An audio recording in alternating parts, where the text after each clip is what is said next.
128일 밤 이야기 후미나자 천일야화는 과골 삼천과 비광 그림 속의 오노도우의 교훈입니다. 20% 할인 가격으로 신속하고 간편하게 후미나자 교재를 구입하는 안내문이 맨 끝에 나옵니다. 후미나자는 지식 나눔, 머리에 쏙쏙 들어오는 모든 동영상 본 강의가 무료입니다. 1. 복사뼈가 3번 구멍이 나다. 복사뼈와 뼈골 석삼 뚫을천. 글쓰니 광주사범 동기생 조기록이 보내온 글.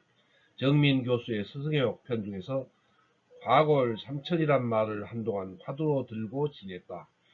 다산 정약용 선생의 강진 유배 시절의 제자인 황상의 글 속에 나오는 말이다. 70이 넘어서도 쉬지 않고 부지런히 메모해가며 책을 읽는 황상을 보고 사람들이 그 나이에 어디다 쓰려고 그리 열심히 공부를 하느냐고 비웃었다. 그가 대답했다. 우리 선생님은 귀향지에서 20여 년을 계시면서 날마다 저술에만 힘써 과골 즉 복사뼈가 3번이나 구멍났다. 선생님께서 부지런히 공부하라 치니 가르쳐 주신 말씀이 아직도 귀에 쟁쟁한데 관뚜껑을 덮기 전에야 어찌 그 지성스러운 가르침을 저버릴 수 있겠는가. 처음 이 글을 읽고 어안이 벙벙했다. 책상 다리로 앉아 20년 세월이 가는 동안 바닥에 닿은 복사뼈 자리에 구멍이 3번 뚫렸다는 것이다. 낙수물이 돌을 뚫는다는 말은 들었고 추사가 먹을 가라 벼루 여러 개를 밑창을 냈다는 말도 들었지만 복사뼈에 3번이나 구멍이 뚫렸다는 말은 처음 들었다.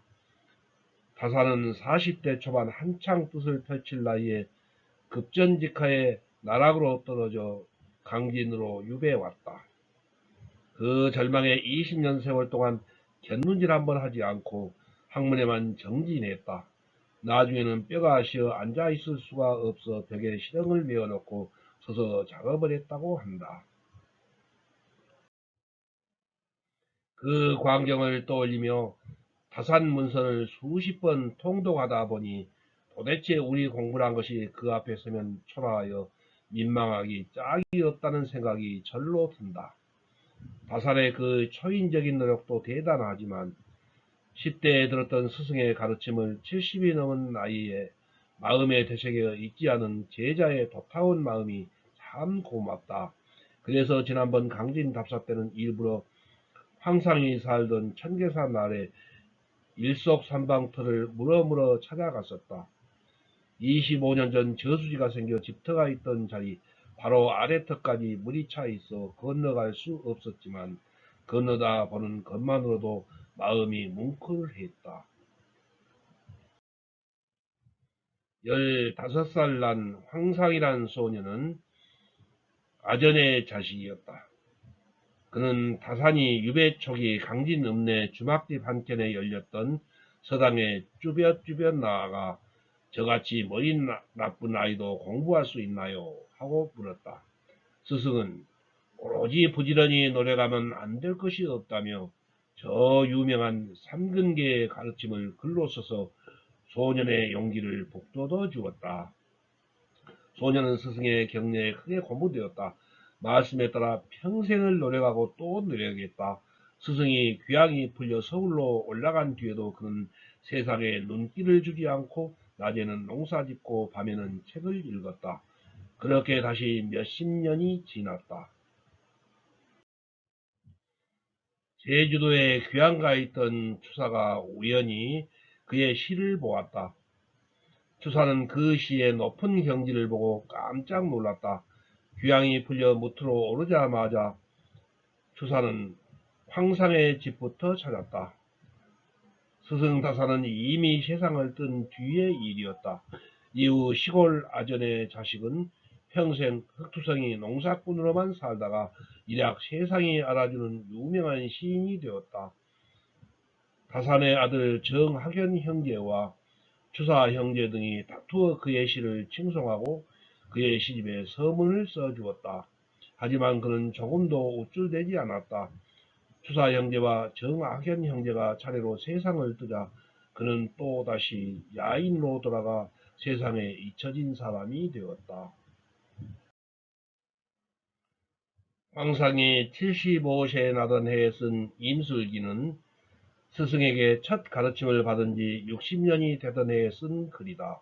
이 글에서 그는 스승이 15세 때 자신에게 준 글을 옮겨 적고 나서 평생 이룬 것은 보잘것없지만 생각해보면 스승이 남기신 가르침을 지켜 부끄럽지 않게 살아왔던 것 같다고 회고했다. 삶의 끝자리에서 그가 남긴 이 말을 나는 오래 잊지 못한다. 다산이 강진에 내려와서 거둔 것이 단지 문학의 성취뿐이었다면 우리의 외경, 곧 공경하면서 두려워함은 훨씬 덜했을 것이다. 그는 역경의 세월을 자신과 싸워 이겼을 뿐만 아니라 자신감 없던 시골 소년의 삶을 송두리째 바꿔 놓았다. 학문의 위대함은 인간의 위대함에서 나온다. 달면 삼키고 쓰면 뱉은 얄팍한 세상에서 이 아름다운 사제간의 만남은 늘 내 마음을 뭉클하게 한다. 스승의 옥편, 정민 교수가 쓰고 마음 산책에 펴낸 글이 근래 10여 년에 읽은 책 중에서 너무도 감동적이고 나의 마음에 찔림을 주는 글이라 친구에게 옮겨 적어 보낸다. 조규록. 이 삼근계, 사왈 여근산 석치문사. 불이하면 다산 선생이 황상에게 문사를 공부하라고 권했다. 산석준순 괴색 이사왈. 불이하면 그는 쭈뼛쭈뼛 하더니 부끄러운 빛으로 사양하며 말했다. 아유병삼. 불이하면 선생님 저에게는 세 가지 병통이 있습니다. 일왈둔. 불이하면 첫째는 너무 느리고 둔하고, 이왈체. 불이하면 둘째는 앞뒤가 꽉 막혀 융통성이 없으며, 삼할얼. 불이하면 셋째는 답답한 것입니다. 사왈. 불이하면 다산 선생이 말했다. 학자유대 병삼 여무시야. 불이하면 배우는 사람에게는 큰 병통이 세 가지 있다. 그런데 너에게는 그 문제가 없다. 일민어기송 기폐야홀. 불이하면 첫째 외우는데 민첩한 사람은 소홀하고 부실한 것이 문제다. 이에 어술자 기폐야부. 불이하면 둘째 글짓는데 날려면 글이 들떠 날리는 것이 병통이다. 삼처보오의 기폐야황. 불이하면 셋째 깨달음이 재빠르면 거칠고 조악한 것이 폐단이다. 대둔이 착지자 기공이활. 불이하면 대저 둔한데도 계속 천착 곧 구멍을 뚫음 학문을 깊이 연구하는 사람은 구멍이 넓게 된다. 체의 소지자 기소야패. 불이하면 막혔다가 뚫리면 그 흐름이 성대해진다. 알이 맞이자 기광야택. 불이하면 답답한데도 꾸준히 연마하는 사람은 그 빛이 반짝거린다. 알짝지나 왈근, 소지나 왈근, 맞이나 왈근. 불이하면 천착하는 것, 소통하는 것, 연마하는 것은 어떻게 해야 할까요? 부지런하고 부지런하고 부지런해야 한다. 왈약지야 근냐? 불이하면 제가 어떤 자세로 부지런해야 할까요? 왈 병신 확. 불이하면 마음을 확고하게 다잡아야 한다. 지원유고의 임술기에서 황상지음, 어근버근할 알, 뚫을 착, 막힐 채, 술잔치. 어려운 한자 풀이입니다. 다음. 3. 비광 그림 속의 오노도우의 교훈. 비광 속에 우산을 열고 서 있는 사람은 일본의 전설적인 서예가인 오노도우로 실존 인물이다. 이 실제 이야기는 조선조의 명필인 한석봉의 어머니가 아들의 공부를 위해 어둠 속에서 떡을 썰었던 일화처럼 일본의 초등학교 교과서에 실렸다. 오노도우는 어려서부터 서예 입문에서 누구보다 열정적이었다. 잘할 수 있다는 자신감도 있었다. 시간이 지날수록 일취월장하는 자신의 실력을 느꼈다. 글씨는 갈수록 힘이 붙어 거침이 없었다.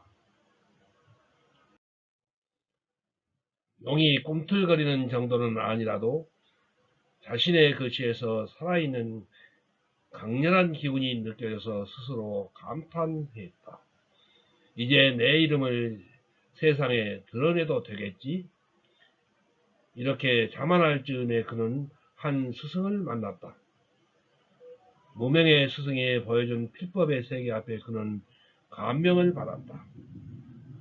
스승의 필법 세계를 들여다보고 나니 자신의 글씨는 그저 어린 아이의 낙서 같았다.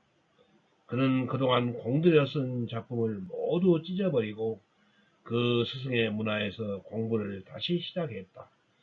한 획 한 글자를 마치 베어진 상처에서 피가 배어나오는 듯이 처절하게 썼다. 글씨에 점점 더 깊은 맛이 배기 시작했지만 스승은 칭찬 한마디 없이 항상 똑같은 말만 반복했다. 더 잘 쓰도록 해라. 그는 점점 의심이 들었다. 혹시 스승이 자신을 인정하지 않으려고 하는 것은 아닐까? 사실은 자신의 완성된 더 높은 경지를 스승 역시 모르는 것은 아닐까?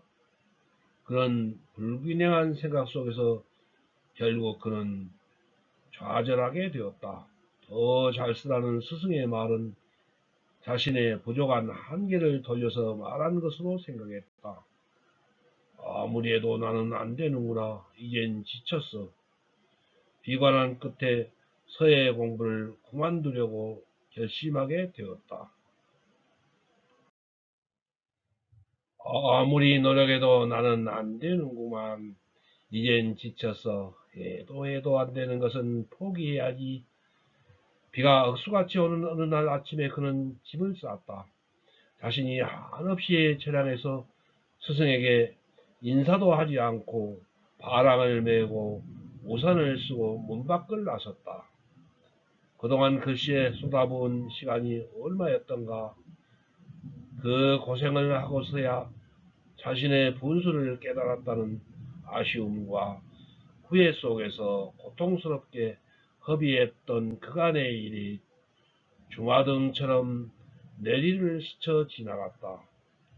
그는 온갖 상념에 빠져서 집 앞에 버드나무 곁에서 우산을 쓰고 우두커니 서서 빗물이 홍수가 되어 흐르는 개천을 하염없이 쳐다보았다. 그 순간 그의 눈에 뭔가 펄짝펄짝 뛰는 것이 보였다. 조그마한 개구리 한 마리가 빗물이 불어 홍수가 난 개천 속에 작은 바위 위에 갇혀 있었다. 성난 흙탕물에 휩쓸리면 개구리는 죽음을 면하기 어려운 상황이어서 그 바위 위로 길게 뻗어있는 버드나무 가지를 잡으려고 필사적으로 뛰어오르기를 반복하고 있었지만 가지가 너무 높아 아무래도 개구리가 붙잡기는 불가능해 보였다. 그 개구리의 신세가 참 자신과 닮았다는 생각이 들었다. 너도 나처럼 내 능력으로는 도저히 불가능한 일을 시도하고 있구나. 그 모습이 너무 처량해 보여서 외면하려는 찰나에 거센 바람이 불어 가지가 개구리 쪽으로 휘어졌다. 놀랍게도 그 찰나의 순간에 또 한 번 펄쩍 뛰어오는 개구리가 마침내 그 버드나무 가지를 붙잡았다. 잠시 후 그 개구리는 버들가지를 타고 유유히 올라가 홍수에서 탈출하는 데 성공했다. 그는 망연자실한 채 한참을 그곳에 서 있다가 바람을 풀어놓고 나무 앞에 엎드려 큰 절을 했다. 자신에게 깨우침을 열어준 존재에게 그렇게 경배하고 나왔던 문으로 다시 들어갔다. 스승에게 자초지종을 말씀드리고 나서 아울러 자신의 경박함을 사죄해드렸다. 진심으로 고개를 숙여 존경의 뜻을 다시 표하였다. 그는 초심으로 다시 공부를 시작해서 일본 최고의 학자이자 서예 명인이 되었다고 합니다. 화투 비광 그림의 윗부분에 검은 것이 버들가지이고 가운데 파란 것이 개천이다. 왼쪽 아래 구석에 노란 것이 그 개구리이다. 그리고 가운데 우산을 들고 서 있는 사람이 바로 오노도우이다. 운도 실력의 일부라는 말이 있다. 저 개구리처럼 노력하는 사람에게 행운이 따른다는 것이다. 희망을 붙들고 있을 땐 삶에서 어떤 어려움이 있어도 우리는 위기를 기회로 반전시킬 능력이 있다. 어떤 상황에서도 희망을 품으면서 오늘도 꿋꿋이 또 한 번 도전해보자. 카톡에서 모셔온 글 다음 128일 밤 이야기 후미나자 전일야와는 가짝을 일본 초등학생의 한국 수학여행입니다. 1. 오른편 할인 가격으로 교재를 주문하시고 교재대문 택배로 책을 받으신 다음에 입금하세요. 2. 주소, 성명, 전화번호, 책명 가격을 문자 메시지로 김종호 010-628-1192로 보내주세요. 답변을 보낼 것입니다. 3. 교재는 오후 3시 이전에 신청하시면 바로 다음날 받으시게 하겠습니다. 토, 일, 공휴일은 수년. 4. 입금 계좌번호는 교재 뒷표지 안쪽에 있어요. 낙권 구매는 교보문고 ES24 인터파크 알라딘에서 구입하시기 바랍니다.